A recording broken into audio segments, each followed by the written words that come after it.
नाशिक शहरातील सुयोग हॉस्पिटलच्या डॉक्टर राठी यांच्यावर प्राणघातक हल्ला झाल्याची घटना काल रात्री घडली। डॉक्टर कैलास राठी यांच्यावरील हल्ल्याचे सीसीटीव्ही फुटेज देखील समोर आले।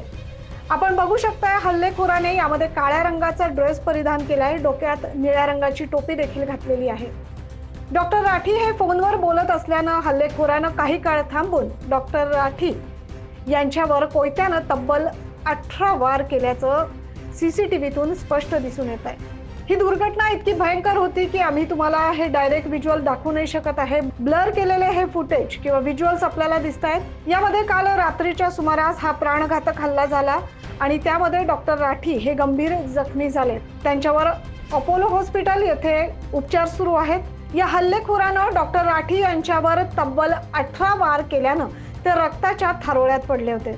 प्लॉटच्या आर्थिक देवाणीघेवाणीतून हा हल्ला झाल्याची माहिती समोर येते। या घटनेचा सीसीटीव्ही समोर आल्यामुळे लवकरच आरोपी पोलिसांच्या ताब्यात येण्याची शक्यता आहे। नाशिक पोलीस आयुक्त संदीप कर्णिक यांनी अपोलो हॉस्पिटल येथे जाऊन डॉक्टर राठी यांच्या तब्येतीची चौकशी केली। या घटनेची सदर माहिती घेतली आणि घटनेचा तपास पंचवटी पोलीस स्टेशनचे पोलीस निरीक्षक मधुकर कड करतायत। लवकरच आरोपीला ताब्यात घेण्यात येईल अशी माहिती पोलिसांनी दिली आहे। डॉक्टर राठी यांच्यावर झालेल्या या भ्याड हल्ल्याचा शहरातील संपूर्ण डॉक्टर संघटनेकडून निषेध व्यक्त केला जातोय। 9 न्यूज महाराष्ट्रासाठी प्रतिनिधी प्रवीण काळबांडे।